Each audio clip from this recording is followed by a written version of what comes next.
Welcome to Dying in Grace.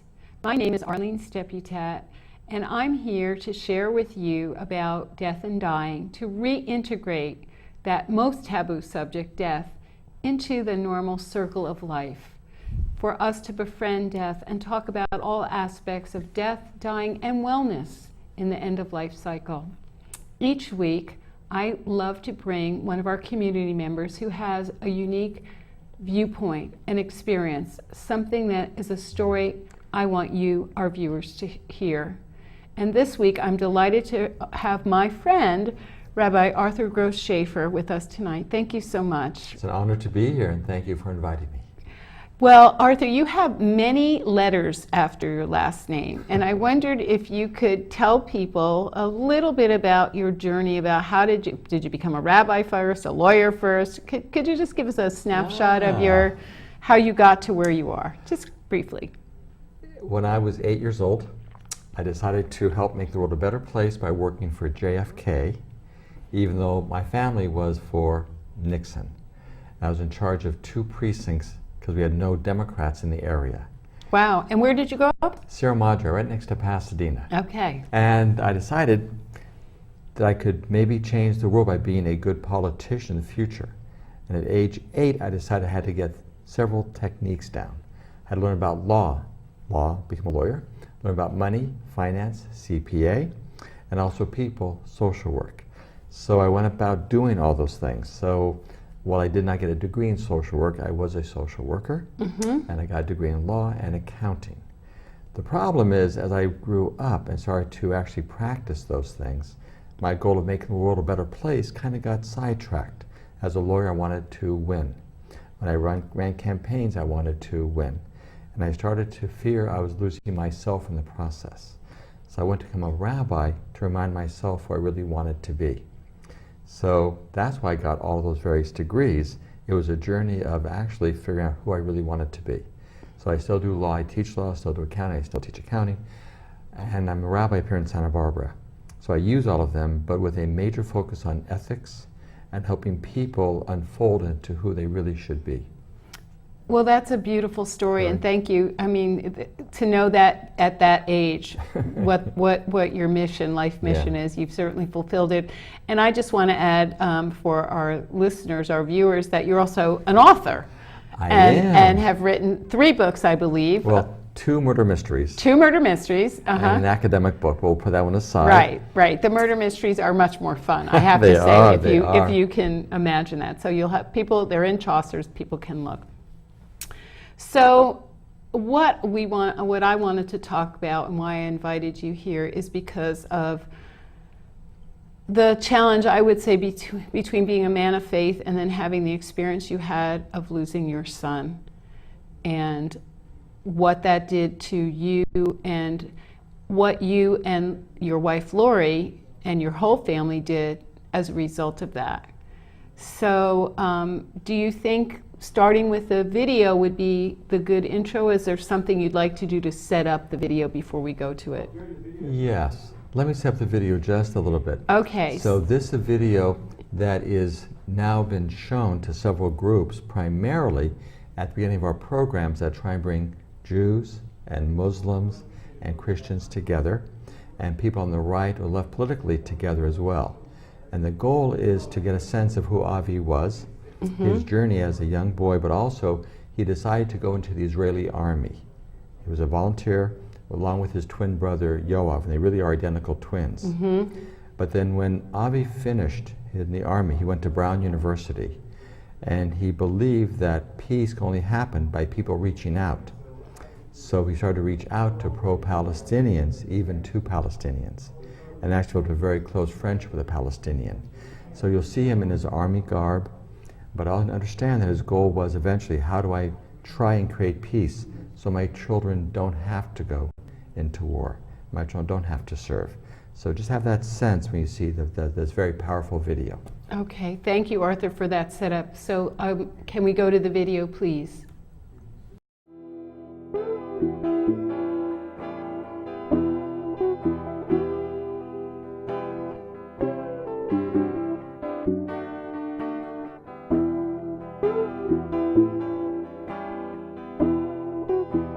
קוראים לי אבי שייפר, אני משרת בווינגייט בתור מדריך יהיה עם מש"ק לוחמה.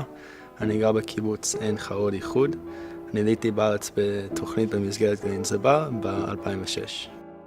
החיים שלי באמריקה לדעתי היו מושלמים לגמרי. גרתי על הים, חיים כמו שאתה מכיר בסרטים. Avi, what are you doing? What's the first thing you're going to do at your Shabbat? The candles. Yeah, the candles.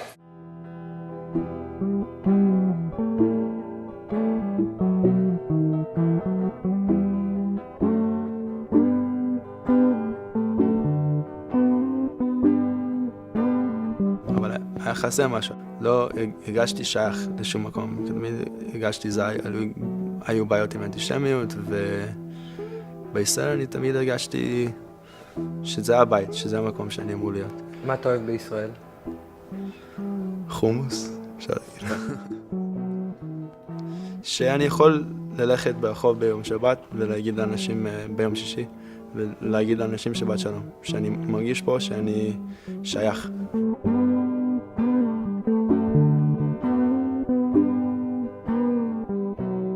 למדנו כל החיים שלנו על היסטוריה של יהדות, ציונות, ולא רצינו סתם לדבר על זה כמו באמריקה, רצינו לעשות משהו, לשבת בצבא, להתייחס להיסטוריה שלנו, באמת.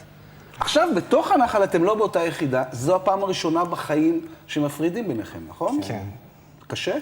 ממש קשה. זה הדבר הכי קשה, שבאמת כאילו אנחנו עושים הכל ביחד, ועכשיו אנחנו במסגרת צבאית, בלי הורים, בלי הקוד, ואין לי את החבר הכי טוב שלי.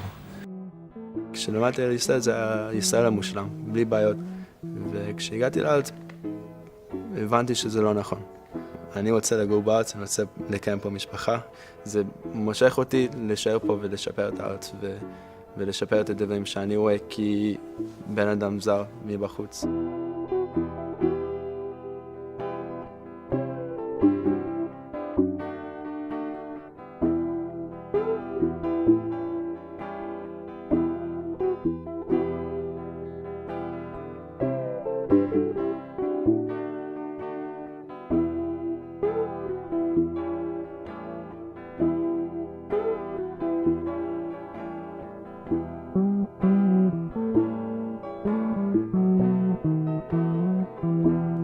Avi inspired me to be myself with integrity and to be courageous.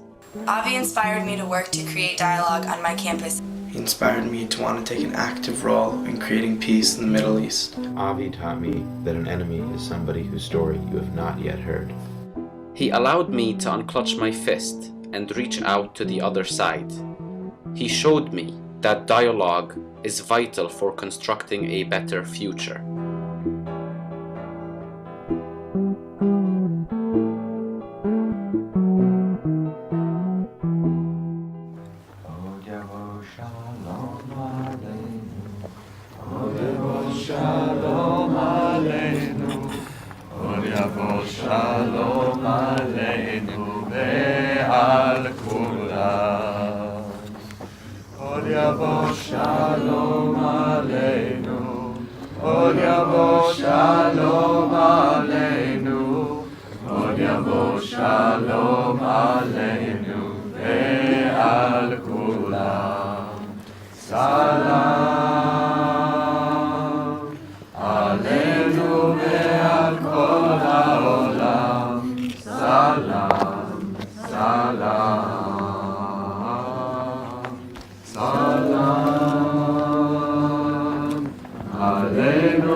Well, that was so moving, Arthur, to watch that. And I'm wondering, first off, how is your heart when you see your son and you revisit that?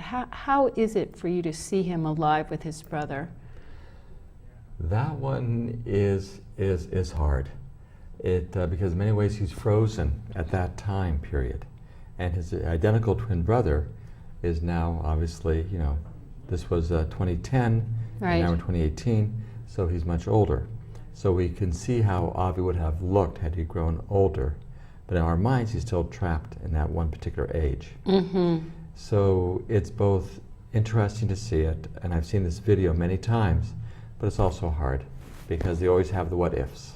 Right. And I always tell people you can't live in the what ifs, but you do visit it sometimes. Yes, and I think that the loss of a twin, I mean, your other son, that is its own unique loss. A twin, Yes. the relationship among twins is something that if you're not one, I don't think we can fully comprehend. Right.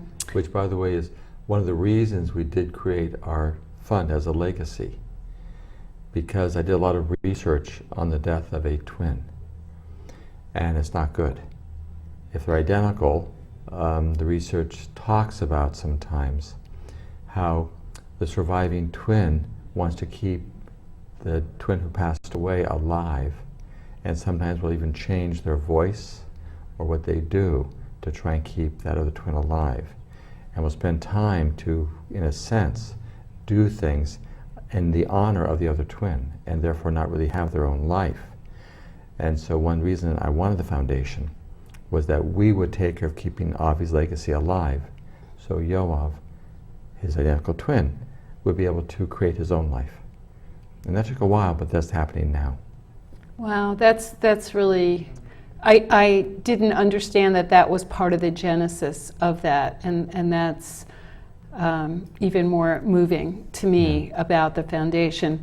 But I wanted to go back a little bit to help people understand, as we were watching the video in here, you were explaining who some of these people were, and I love that it was so many young people too, that we were talking about really changing movement with young people. So if you wanted to just highlight one or two of the folks that were in there and where they are now. You said there was a young woman that was very pro-Palestinian until she met your son. Well, no, and still is. Uh-huh. But the idea of one of the themes that Avi used was something I always talked about, which that an enemy is someone whose story you've not yet heard.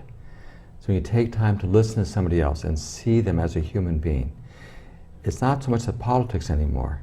It's the relationship of trust you develop. You can have different points of view, sense of respect and honoring that person. So the woman, the first person, is from Germany, and she had come to Brown University, and they actually became very close friends, even though she was very, very pro-Palestinian. So when Lori and I were teaching in Germany a few years later, we spent time with her at our home, and then she came to be with us. Part of the benefit for Lori and I is we got to meet a lot of amazing young people who are still friends with us. We sometimes get invited to their weddings, we sometimes see them at different places. And then the last person on the video is a Palestinian who always felt that his hand had to be clenched when he met an Israeli. And so when he met with Avi, that's how it was. And over time, as each shared their story, they didn't agree, but there was a trusting of us and a respect, and they became friends as well. And he just graduated from Bolt Law School, now called Berkeley Law School.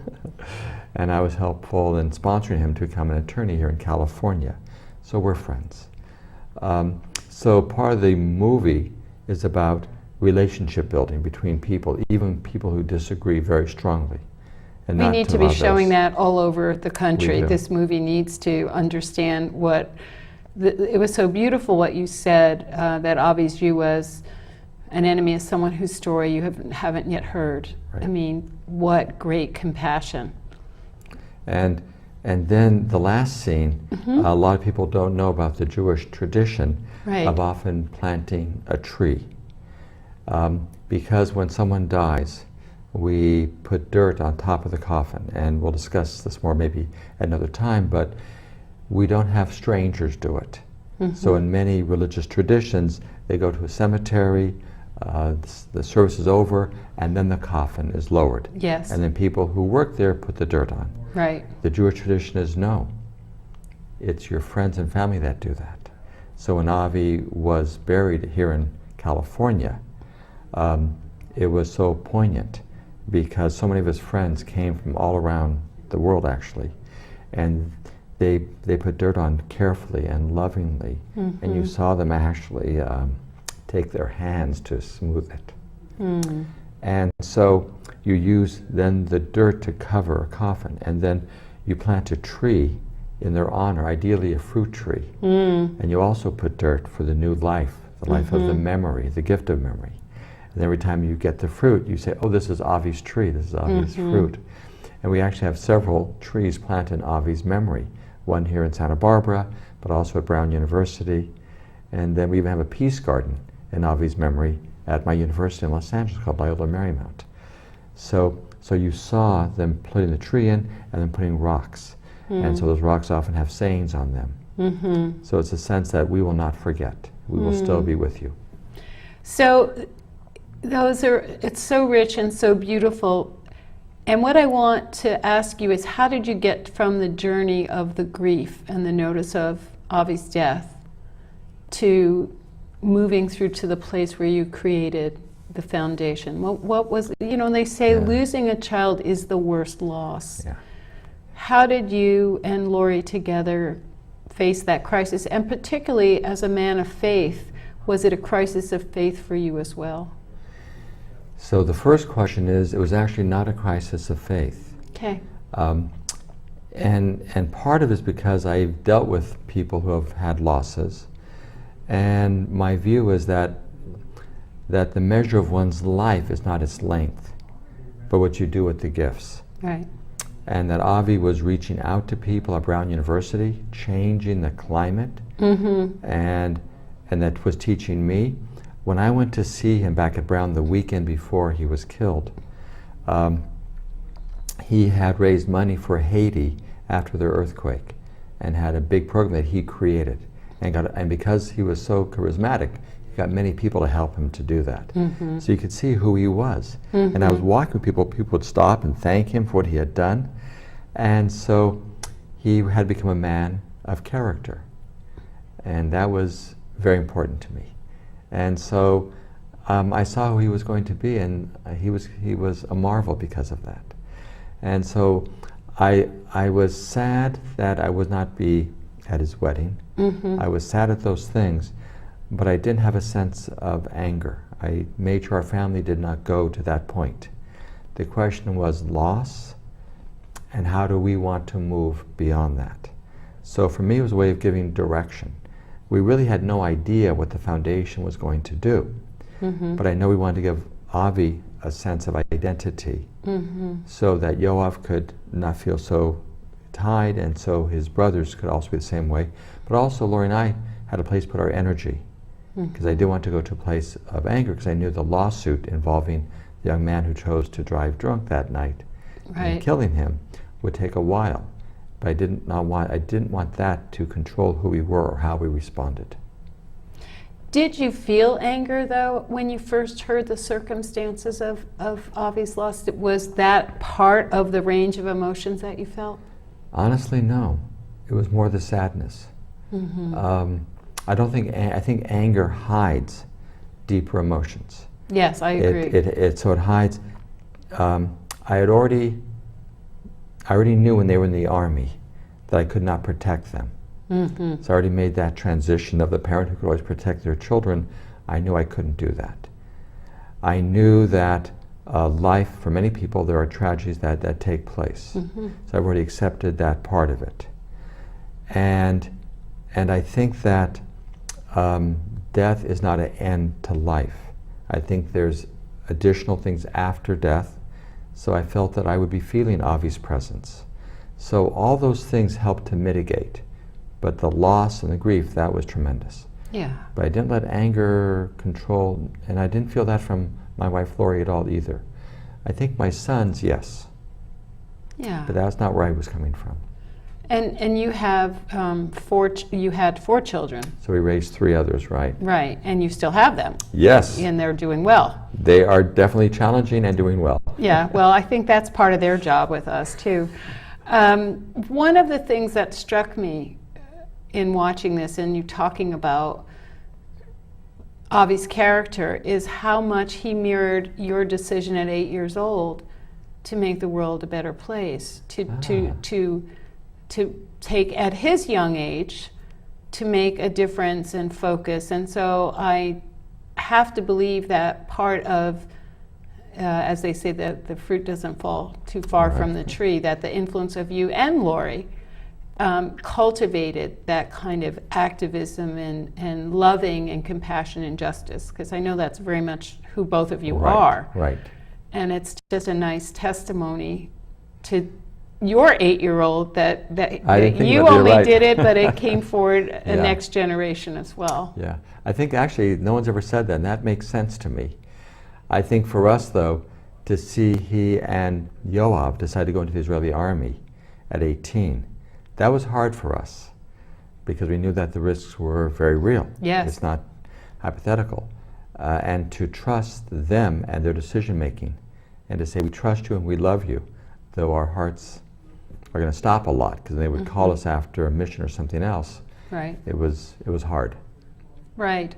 And I think it's hard for, I mean, certainly seeing your children go off to a dangerous situation. And I think we in this country don't realize how many families do still face that because we don't have the draft. If we're not involved in the military connection, it's so easy for us to forget that so many families, wives and husbands and mothers and fathers face that all the time. You know, we've been at war for 15 years. And so I think that's very why real. I'm much more sensitive to students of mine who have been in the military or who have a brother or sister in the military, because I know what that's like, to have that fear of the phone call. And then the sense of, oh, he's now at Brown University, we're fine. And then getting that phone call. That was that's something I will never forget, ever. Yeah. What was that for you? I mean, did you go numb? When you think of it, what comes forward for you as your first memory? I'm trying to think if I can share it. Okay. It was basically Lori's voice that I'll never forget. Yes. Well, but from that experience 8 years ago, you and your family have traveled a great journey. And I'm wondering, what do you think it is, besides your motivation, as you explained, for your the twin, Yoav, but what else do you think propelled you and sustained you to be able, because starting a foundation, that's not an easy thing to do. I mean, that's not small potatoes. I mean, holding a foundation and fundraising and all those things. How has that been working for you, and how has it stretched and grown you? Well, first of all, I think it was amazing to us, and remains amazing to us, just how many friends Avi and Yoav, because they're always seen as a team, have. And they were all over the place. And it was a really large group of people. And they still even do hikes at the anniversary of Avi's death, where they go and they'll hike up to the spot where the tree is that you saw in the video. And it always amazes me that they still keep doing that, and that's many years. And they were on many campuses. And they decided to honor Avi on the anniversary of his death. The Jewish tradition honors the anniversary of someone's death, not the anniversary of the birth. So in America, we honor Abraham Lincoln's birthday. Right. Okay, we not his death day. Right, we do the death. The idea being that the birth is the potential, and the death lets us see what they actually accomplished during their life. And they, on the campuses they were at, were doing services in Avi's honor. And that became our first major program, to do Avi Shabbats. Wow. And we've been doing that every year, about 70 every year at different campuses, or sometimes same campuses. And it's a way that we do our major programming, and then we say invite in Muslim students or other students, Christian sometimes, depends what the campus needs are. And then here's some program ideas and show the video, whatever they're going to do. So part of it was based on what the reaction was of the friends and how we could support that. So we already had some programs already in place, and people willing to be helpful. And then when Yoav was in Israel, because he stayed there after Avi's death, went back there, then he did a program with another friend where they had about 300 people come, and they did a seminar, and we did that for many years and grew that. So part of it was kind of a natural outgrowth, what people were already doing. And what sustained us were Avi's friends, who really were so present, so encouraging. Some would come by and make sure they stopped by when they were traveling the country. So, and they would tell stories, but also they would just hug us. And then a lot of rabbis were helpful, but there were two types of rabbis in effect. Those that wanted to tell me why Avi died, and those I kind of ignored. And those who wanted just to hug me and say, we don't know why, and we're here for you. Those were the rabbis who I cared about hearing from, and they became supportive. Well, you know what's instructive about that for all of us is the people who come in our sadness or in our need, no matter what it is, a health challenge or whatever, and have an agenda for us, Right. which is really an agenda for themselves, versus the people that just open their hearts, listen, and hold space. Yeah. You know, and that's a lesson that we all can learn to do for one another, no matter what's going on. And then the power of the Santa Barbara community, my shul, but also Congregation B'nai B'rith, another synagogue, and other groups were just so supportive, and still are today. Yes. And that's very special. So again, it tells me the importance of relationships. And then Loyola Marymount, where I teach, they came to me a few years later and they said, we'd like to do something. What would you like in Avi's honor? And I said to the person in charge of raising money for the university, I know the game. You want me to get my family to start giving money to Loyola? And he goes, no. We want to do something for you, period. What do you want? And I said, okay, a peace garden. And so Lori helped to design a peace garden. And we have 10 quotes, 10 benches and so forth with these quotes from different religious traditions. And it's become one of the most sacred places on campus.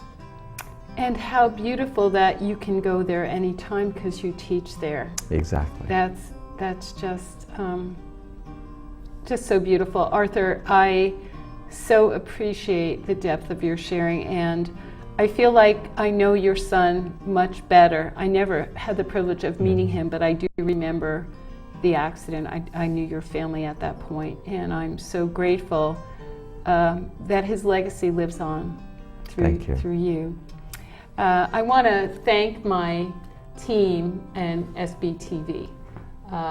Michael Nicholson, Elliot Jacobson, and you, the viewer. Thanks for tuning in.